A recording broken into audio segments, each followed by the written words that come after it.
Hi, welcome back to my channel.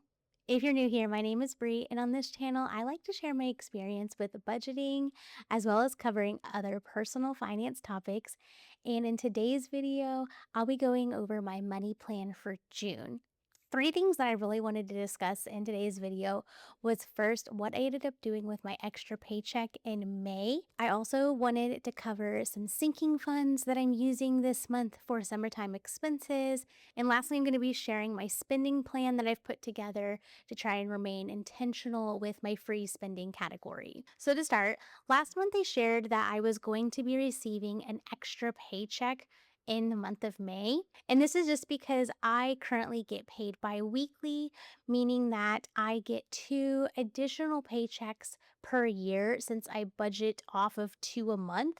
So I get a third one twice a year. And this is something that I plan for when I put together my annual budget. So this year, I was planning on putting that directly into my emergency savings. But starting at the end of April and into the beginning of May, right before I got that extra paycheck, I started reflecting on something that is really important to me, and that is getting an estate plan put together.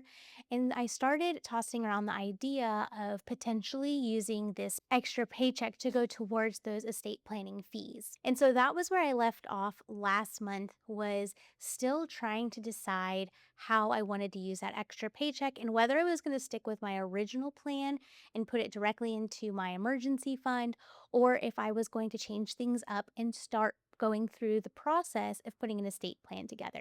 Now, I don't know if I mentioned it in the last video, but the last time that I was quoted by an estate planning attorney to put something together, it was about $3,500, which was kind of what I expected based off the research I had done online.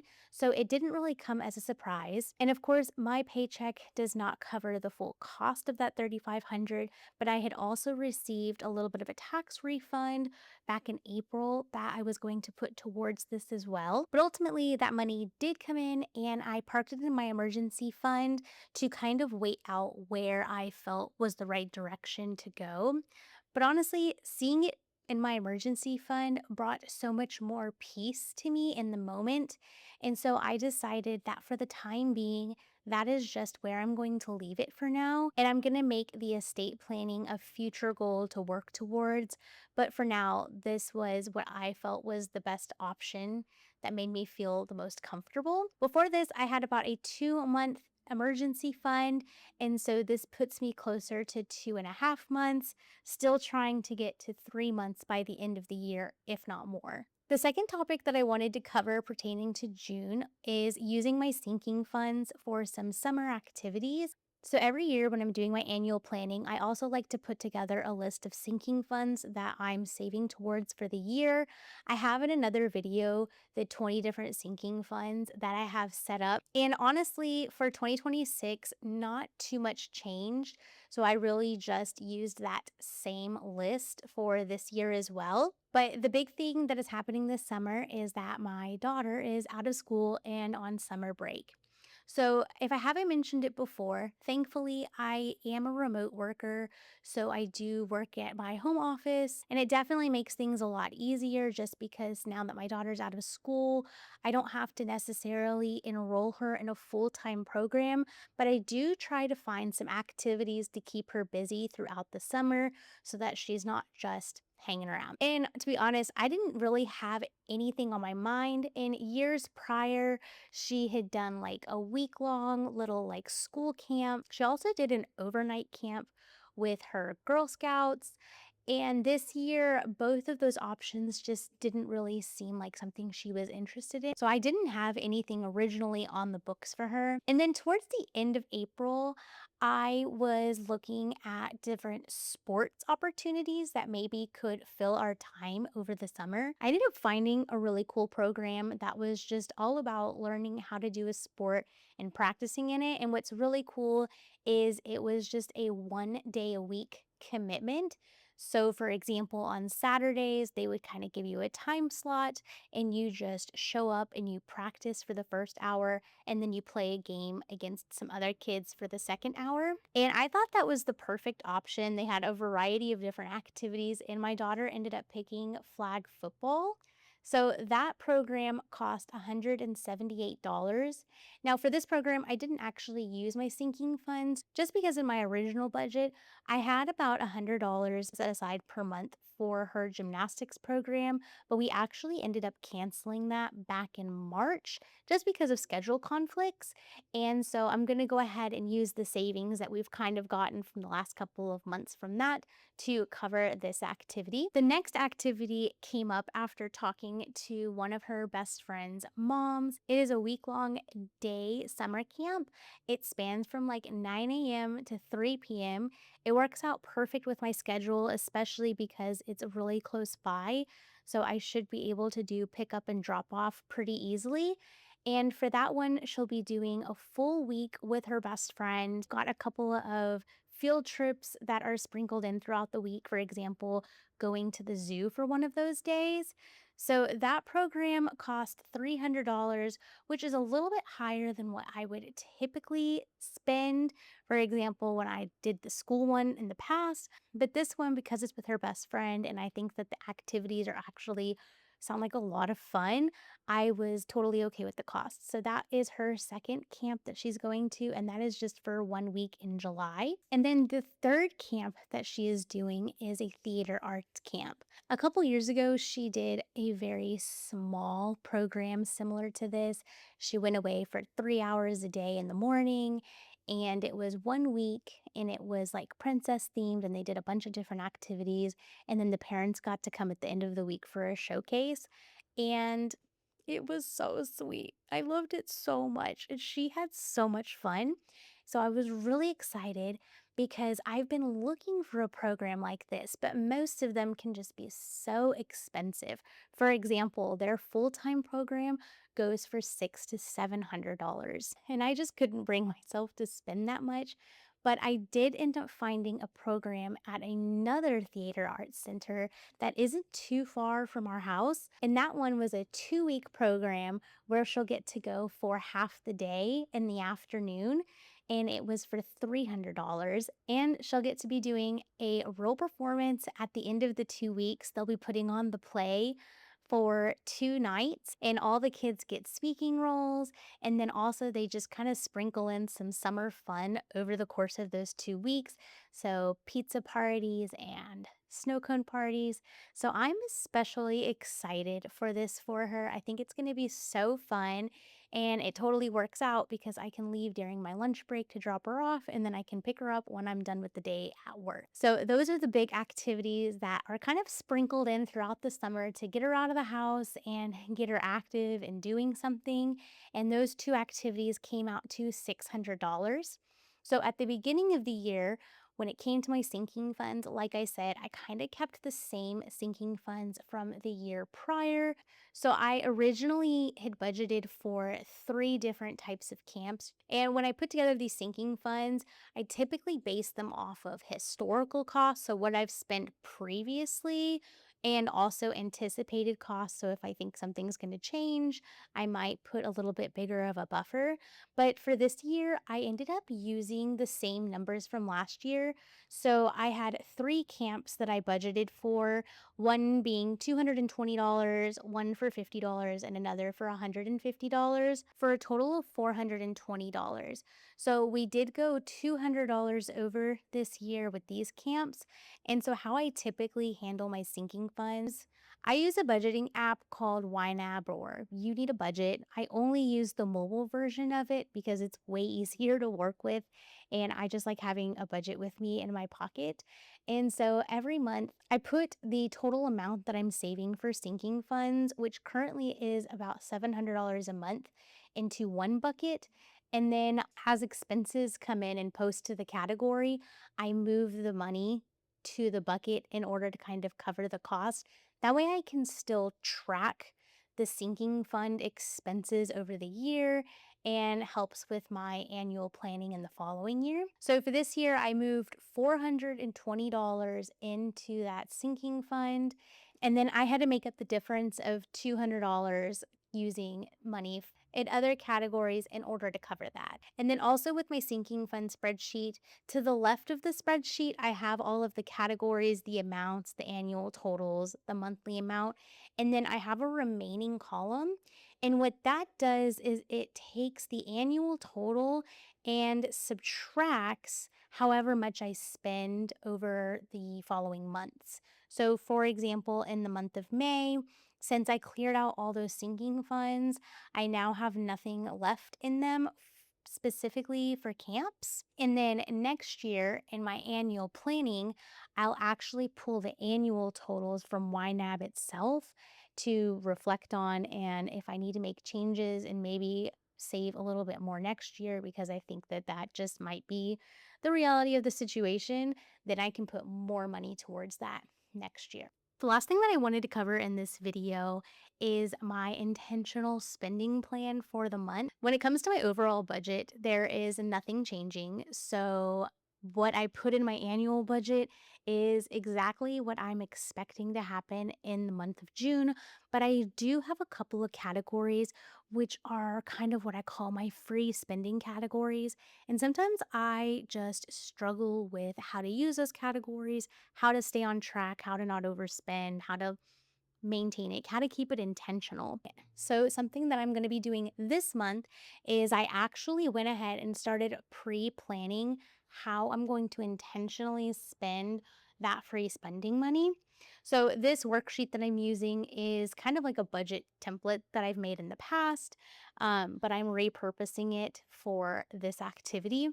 So, you can see that in the income summary, which is just the amount of free spending money I put to the side. I have a guilt-free spending amount of $248.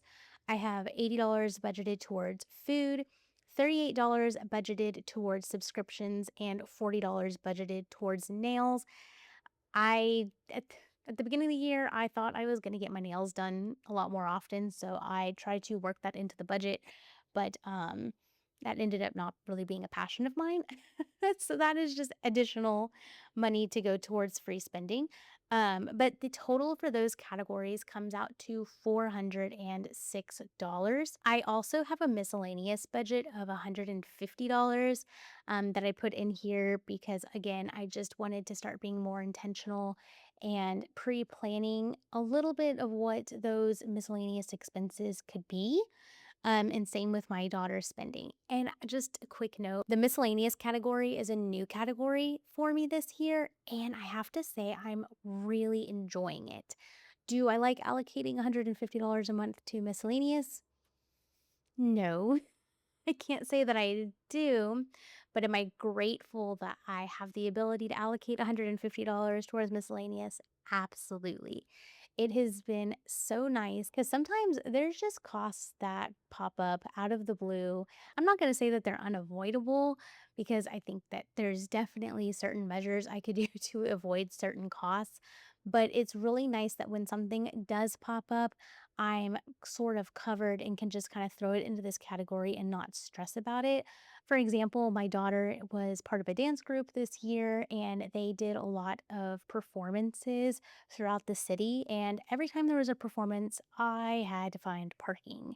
And I tell you, parking was not always free, nor was it cheap for some of these events. So being able to pay $20 and just throw it in my miscellaneous category and not have to stress about the fact that I spent $20 just made me feel so much better at the end of the month. So let's go ahead and take a look at where I expect this spending to go this month. So I've got everything kind of mapped out here to the left, and then I have the budgeted amount. I do have some actuals in here, and that's just because I started pre planning some transactions that I expected to occur.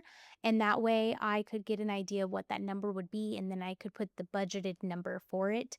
And then when the expense actually happens, I can update the actual numbers and that'll be more realistic of what's going on. So to start, of course, I am not budgeting towards nails. It's not something I'm doing this month. I actually have a pair of press-ons that I will probably at some point put on. Of course, I have been saying that for weeks now, so We'll see. Next up are my subscriptions. I do budget $38 a month for subscriptions, and that covers really just my basic subscriptions that have been occurring every single month. Things like my Ring app. I have a couple of subscriptions, for example, for like HBO and Hulu, which I'm still getting the student discount for, even though I graduated a year ago.